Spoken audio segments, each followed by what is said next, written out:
Hello everyone. हमारे नए video में आप लोगों का स्वागत है। इस वीडियो में हम लोग इस सीरीज में बात कर रहे थे जेई का पी वाई क्यू सेशन। इस वीडियो में हम लोग देखेंगे हाइड्रोकार्बन चैप्टर का किस किस टॉपिक से हमारा पूछा जा चुका है। ठीक है, आइए हम देखते हैं पहला क्वेश्चन हमारा क्या है। देखो, हमारे से क्या पूछ रहा है, the correct order of nucleophilicity. अब हमें न्यूक्लियोफिलिसिटी हमें बताना, न्यूक्लियोफिलिसिटी कौन सा होता है, जिसके पास तुम्हारा ज़्यादा इलेक्ट्रॉन डेंसिटी होगा उतना डोनेशन करेगा, जितना ज़्यादा डोनेशन करेगा उतना ज़्यादा न्यूक्लियोफिलिसिटी होगा। आइए चेक करते हैं। देखो कैसे करना है। सबसे पहले अब यहाँ पर क्या दिया, एफ। अब हमारे पास क्या दिया यहाँ पर, F minus and O H minus. देखो चार्ज दोनों के पास क्या सेम है, एक एक नेगेटिव चार्ज है। अब हमें देखना कि डोनेशन कौन ज्यादा करेगा। अब इसके केस में देखेंगे हम लोग डोनेशन पावर क्या होता है। हमारा donation power directly proportional to किसका होता है, इलेक्ट्रोनेगेटिविटी डिफरेंस का, इलेक्ट्रोनेगेटिविटी का। जितना ज्यादा हमारा, देखो ये हमारा डोनेशन पावर क्या हो जाता है, donation power donation power direct inversely proportional होता है किसका, इलेक्ट्रोनेगेटिविटी, इलेक्ट्रोनेगेटिव एटम का। तो देखो बताओ, हमारा यहाँ पर फ्लोरीन है, यहाँ पर ऑक्सीजन है, तो किसका इलेक्ट्रोनेगेटिविटी ज़्यादा है, तो इलेक्ट्रोनेगेटिविटी हमारा ज़्यादा हो जाएगा किसका, फ्लोरीन का ज़्यादा हो जाएगा एज कम्पेयर टू ऑक्सीजन। अब बताओ, अब जो जिसका ज़्यादा इलेक्ट्रोनेगेटिविटी वो देना कम पसंद करेगा, तो इसका मतलब हमारा जो न्यूक्लियोफिलिसिटी ऑर्डर होगा ये होना चाहिए क्या, ओ एच माइनस का ज़्यादा होना चाहिए एफ माइनस। ऐसा अगर आता तब ये सही होता, लेकिन ऐसा क्या अपोजिट है, तो ये हमारा ऑप्शन रिमूव हो जाएगा। ठीक है, अब नेक्स्ट ऑप्शन देखो। हमारा नेक्स्ट ऑप्शन क्या दिया है, वाटर और ओ एच। अब यहाँ पर H2O और यहाँ पर ओ एच माइनस है। अब क्या दिया, देखो यहाँ पर हमारा जो चार्ज होता है, चार्ज का ज़्यादा होता है as compare to neutral molecule. ये क्या है, न्यूक्लियोफिलिसिटी ऑर्डर। ठीक है, देखो चार्ज का ज़्यादा होता है as compare to neutral, but यहाँ पर क्या किया, न्यूट्रल को ज़्यादा कर दिया एज कम्पेयर टू चार्ज। तो ये अभी हमारा ऑप्शन क्या हो जाएगा, गलत हो जाएगा। अब नेक्स्ट ऑप्शन देखो, क्या बोला, एल्कोहल और आर ओ एच। अल्कोहल और आर ओ एच कैसे देखोगे, देखो यहाँ पर अल्कोहल और आर ओ एच हमें दिया है, यहाँ पर आर ओ एच और हमारे पास ओ एच आर माइनस। अभी क्या है, न्यूट्रल मोलिकुल है, ये हमारा क्या चार्ज मोलिकुल है। अब चार्ज का क्या होता है, ज्यादा न्यूक्लियोफिलिसिटी ऑर्डर होता है। ठीक है, तो ये देखो क्या कर दिया, न्यूट्रल को ज्यादा कर दिया, ये भी ऑप्शन हमारा गलत। क्या बच गया, हमारा option D is the correct option. क्यों, क्योंकि देखो यहाँ पर डी क्यों सही है तो मैं बता देता हूँ। देखो यहाँ पर क्या हमारे पास NH2 माइनस है और NH3 है, ये क्या है, न्यूट्रल मोलिकुल है, और ये हमारा क्या है, चार्ज मोलिकुल है। किसका होगा, चार्ज का ज्यादा हो जाएगा, ये हमारा ये हो जाएगा। ठीक है, तो हमारा option D is the correct option, D is the correct. So next question हम लोग देखते हैं, ये कौन सा टॉपिक से, aromatic, anti aromatic, non aromatic topic से। देखो हमें क्या पूछा, which of the following is a most stable. हमें क्या पूछा, सबसे पहले मोस्ट स्टेबल पूछा, मोस्ट स्टेबल। ठीक है, देखो हमारे पास क्यों कौन कौन से कंपाउंड एरोमेटिक होता है, एंटी एरोमेटिक होता है और नॉन एरोमेटिक होता है। क्या होता है हमारे पास, एंटी एरोमेटिक, दूसरा क्या होता है नॉन एरोमेटिक, और लास्ट क्या होता है एरोमेटिक। अगर यहाँ पर स्टेबिलिटी की बात करेगा तो एरोमेटिक का ज्यादा होता है एंटी एरोमेटिक से और नॉन एरोमेटिक से। ठीक है, यहाँ पर ऑर्डर ऑफ स्टेबिलिटी क्या हो जाएगा हमारे पास, ऑर्डर ऑफ स्टेबिलिटी, तो हमारा क्या हो जाएगा, सबसे ज्यादा हो जाएगा एरोमेटिक, उसके बाद नॉन एरोमेटिक। ठीक है, उसके बाद हमारा एंटी एरोमेटिक, एंटी एरोमेटिक, ये हमारा ऑर्डर हो जाएगा। अब इन इन सब मोलिकुल जो दिया है, इन सब मोलिकुल में हम लोग चेक करेंगे कौन हमारा एंटी एरोमेटिक, कौन एरोमेटिक है, कौन नॉन एरोमेटिक है। ठीक है, देखो हमारा यहाँ पर क्या हो, बताओ यहाँ पर क्या है, यहाँ पर 2 पाई इलेक्ट्रॉन है, 2 पाई इलेक्ट्रॉन। अब जब 2 पाई इलेक्ट्रॉन सिस्टम है तो उसको एरोमेटिक बोलते हैं। देखो उसको क्या बोलते हैं, एरोमेटिक बोलते हैं। अब यहाँ पर क्या 2 पाई इलेक्ट्रॉन यहाँ, 2 यहाँ पर क्या 4 पाई इलेक्ट्रॉन, तो ये हमारा क्या हो जाएगा, एंटी एरोमेटिक हो जाएगा। अब देखो ये क्या 2 इलेक्ट्रॉन यहाँ से और ये 2 मतलब 4 पाई इलेक्ट्रॉन, ये भी सिस्टम हमारा क्या हो जाएगा, एंटी एरोमेटिक हो जाएगा। ये सिस्टम क्या, एक sp3 कार्बन आ गया, तो ये कार्बन sp3 जब किसी भी मॉलिक्यूल में आ जाता है तो वो नॉन प्लेनर हो जाता है, तो वो प्लेनर नहीं रहता है, तो इसी कारण उसको हम क्या बोलते हैं, नॉन एरोमेटिक है। ठीक है, नॉन, ये हमारा क्या जाएगा, नॉन एरोमेटिक है। तो बताओ और सबसे मोस्ट स्टेबल कौन था, जो हमारा एरोमेटिक होगा, जो हमारा क्या हो जाएगा, एरोमेटिक। तो हमारा option A is the correct option. A क्या है हमारा, एरोमेटिक है। ठीक है, नेक्स्ट क्वेश्चन हम लोग देखते हैं क्या पूछा था, difference in the reaction of phenol with bromine. क्या पूछा है, देखो the difference in the reaction phenol with bromine in chloroform and the bromine in water medium. अब क्या पूछा है, फिनोल का हमें रिएक्शन करा रहा है, यहाँ पर क्या करा रहा है, हमारे पास कोई फिनोल है OH, एक बार इसको क्या करा रहा है, bromine in presence of chloroform CHCl3, और इसी का रिएक्शन एक बार किसके साथ करा रहा है, bromine in presence of water OH2। ठीक है, ये बोल रहा है दोनों रिएक्शन में क्या डिफरेंस आएगा। देखो सबसे पहले क्या पूछा था, सबसे पहले क्या बोला, द हाइपर कंजुगेशन सबस्ट्रेट। अब बताओ ये क्या, दोनों सबस्ट्रेट, तो दोनों में क्या है, हमारा सेम है, तो ये तो हमारा गलत हो गया, सबस्ट्रेट वो बोला कंजुगेशन सबस्ट्रेट, ये तो दोनों में सबस्ट्रेट सेम है, इसका मतलब option A is the incorrect option. अब क्या होता दूसरा, पोलैरिटी। अब देखो polarity difference, polarity of the solvent. अब इस सॉल्वेंट का और इस, ये हमारा पास यहाँ पर सॉल्वेंट क्या है, ये है क्लोरोफॉर्म है, और यहाँ पर वाटर सॉल्वेंट है। ठीक है, तो वाटर क्या करेगा, यहाँ पर वाटर क्या ज्यादा पोलैरिटी है, इसी कारण से पोलैरिटी सॉल्वेंट हमारा आंसर, क्योंकि दोनों का क्या हो रहा है, पोलैरिटी डिफरेंट है ना। देखो अगर डायपोल मोमेंट से देखो तो डायपोल मोमेंट से भी तुम पता कर सकते हो। ठीक है, वहां से कैलकुलेशन आता है dipole moment calculation vector method से, तो वहां से भी कैलकुलेट कर सकते हो। ऐसे भी डायपोल मोमेंट दिख रहा है, क्यों, क्योंकि क्लोरीन हमारा मोर इलेक्ट्रोनेगेटिव है, ऑक्सीजन भी मोर इलेक्ट्रोनेगेटिव है, तो ये दोनों का पोलैरिटी डिफरेंस है, तो हमारा ऑप्शन क्या हो जाता, बी हो सकता है। अब क्या होता, फ्री रेडिकल फॉर्मेशन। अब यहाँ से फ्री रेडिकल फॉर्मेशन तो होगा नहीं। ठीक है, यहाँ पर क्या करेगा, एरोमेटिक इलेक्ट्रोफिलिक सब्स्टिट्यूशन होगा, तो ये हमारा ये भी ऑप्शन गलत। इलेक्ट्रॉनिक इफेक्ट ऑफ सबस्ट्रेट, कोई इफेक्ट नहीं, दोनों क्या है, फिनोल है, तो इलेक्ट्रॉनिक डिस्प्लेसमेंट दोनों में सेम होगा, तो यहाँ से कोई डिफरेंस पता नहीं चलेगा, तो हमारा ऑप्शन कौन सा आ जाएगा, option B is the correct option. हमारा बी क्या हो जाएगा, करेक्ट ऑप्शन। नेक्स्ट क्वेश्चन हम लोग देखते हैं किस टॉपिक से। देखो ये तुम्हारा क्या इंटरमीडिएट से, तुम्हारा क्या है इंटरमीडिएट टॉपिक से। देखो हमें क्या पूछा है, कार्बोकेटायन क्या पूछा है, देखो arrange the following carbocation in the decreasing order of the stability.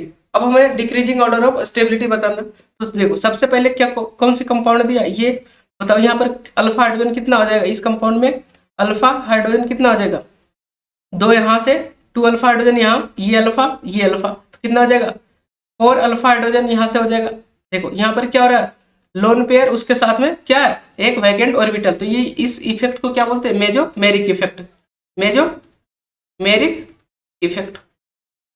और यहाँ से क्या है, ये तो क्या इंडक्टिव इफेक्ट लगाएगा ना, इंडक्टिव इफेक्ट, ऑक्सीजन क्या करेगा, इसको खींच लेगा, तो ये क्या हो जाएगा, -I लगाएगा, तो इस कार्बोकेटायन को क्या करेगा, इस कार्बोकेटायन को डीस्टेबल कर देगा।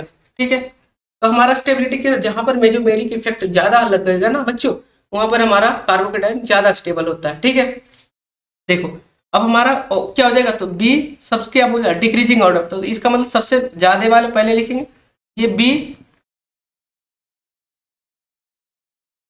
हमारा क्या हो जाएगा, बी हो जाएगा। उसके बाद बताओ बी के बाद सी या ए होगा। देखो यहाँ पर क्या रहा है, इंडक्टिव इफेक्ट लगा रहे हैं, -I इफेक्ट, जो कि इसको क्या कर देगा, अनस्टेबल कर देगा, तो ये हमारा सबसे लास्ट में आ जाएगा। उसके बाद सबसे पहले क्या आ जाएगा, ए देन सी। देख लो कैसे, कौन सा ऑप्शन है, option B is the, C is the correct option. ठीक है, हमारा सी क्या हो जाएगा, करेक्ट ऑप्शन। नेक्स्ट क्वेश्चन देखो, अब यहाँ पर एक कॉन्सेप्ट तुम्हें बता देता हूँ, स्टेबिलिटी ऑफ कार्बोकेटायन कैसे चेक करेंगे। सबसे पहले स्टेबिलिटी ऑफ कार्बोकेटायन।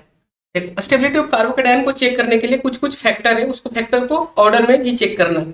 जैसे सबसे पहले क्या चेक करोगे, एरोमेटिसिटी।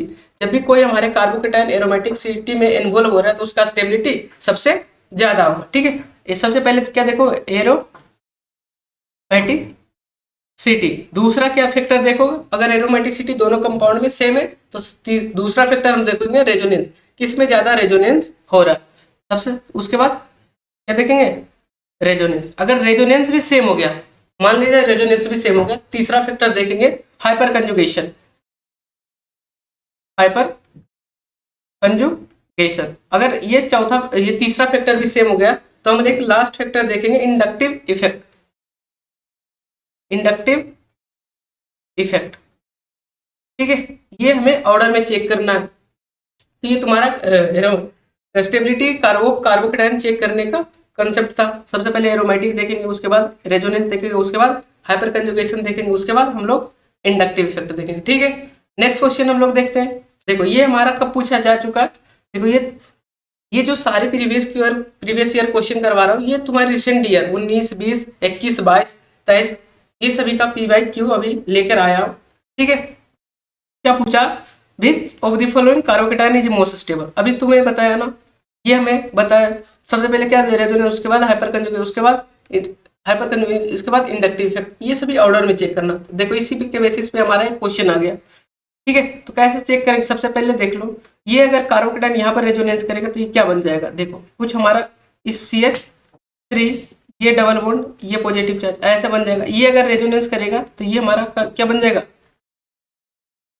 चलो देखो, इसका रेजोनेटिंग स्ट्रक्चर लिखोगे तो ये हमारा कार्बोकेटायन कहाँ आ सकता है, ये यहाँ पर आ जाएगा।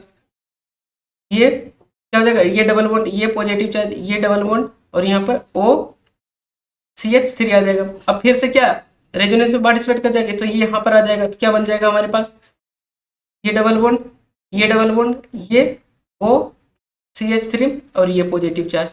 सेम इसी तरह से इस कंपाउंड के लिए क्या लिखोगे, देखो ये हमारे पास पॉजिटिव चार्ज, ये यहाँ पर आ जाएगा ना, तो ये हमारे पास क्या आ जाएगा, डबल बॉन्ड, ये हमारे पास पॉजिटिव चार्ज, यहाँ पर OCH3। एक ही रेजोनेटिंग स्ट्रक्चर यहाँ पर पॉसिबल। लेकिन नीचे वाले में देखो, अगर इसका हम लोग लिखेंगे तो ये डबल बॉन्ड यहाँ पर आ जाएगा, तो क्या बन जाएगा, यहाँ पर डबल बॉन्ड, ये हमारे पास पॉजिटिव चार्ज, ये डबल बॉन्ड, यहाँ पर OCH3। क्या फिर से ये रेजोनेटिंग यहाँ पर आ जाएगा, तो क्या बन जाएगा बताओ, ये डबल बॉन्ड, ये डबल बॉन्ड, यहाँ पर पॉजिटिव चार्ज, OCH3। अब देखो इस कंपाउंड में क्या सेम, दोनों के दोनों क्या सेम है, बट यहाँ पर क्या थोड़ा डिफरेंट, यहाँ पर 3 रेजोनेटिंग स्ट्रक्चर है, यहाँ पर 2 रेजोनेटिंग स्ट्रक्चर, यहाँ पर कितना है, यहाँ पर भी 3 रेजोनेटिंग स्ट्रक्चर है। अब देखो इन दोनों में रेजोनेटिंग स्ट्रक्चर तो ठीक है सेम है, तो क्या देखोगे, देखो यहाँ पर क्या है, यहाँ पर लोन पेयर है, लोन पेयर है, साथ में वैकेंट ऑर्बिटल, तो यहाँ पर क्या है, मेजोमेरिक इफेक्ट। तो जहां पर मेजोमेरिक इफेक्ट रहता है वहां पर कार्बोकेटायन का स्टेबिलिटी सबसे ज्यादा हो जाता है। तो हमारा ऑप्शन कौन सा हो जाएगा, option D is the correct option. Next question हम लोग देखते हैं।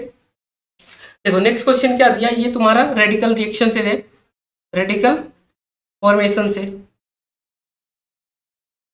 ठीक है, अब जैसे हमारे पास कोई A और B बॉन्ड है, तो तुम्हें पता होगा A और B बॉन्ड है, जब हम लोग हीट या लाइट देते हैं तो ये बॉन्ड जो होता है ना होमोलाइटिक क्लीवेज हो जाता है। तो ये हमारा पास A radical plus B radical form कर जाएगा। ठीक उसी तरह से यहाँ पर देखो, ठीक है, हमारे पास क्या दिया है C7H5O2। ठीक है, देखो हम इसको क्या लिख सकते हैं, ये हमारे पास C double bond O C double bond O CH3। ठीक है, अब हमें क्या इस पे दे दिया, हीट लाइट दे दिए। तो ये लाइट जो होता है ना, ये बॉन्ड क्या होता है, ये हमारा फ्री रेडिकली टूट जाता है।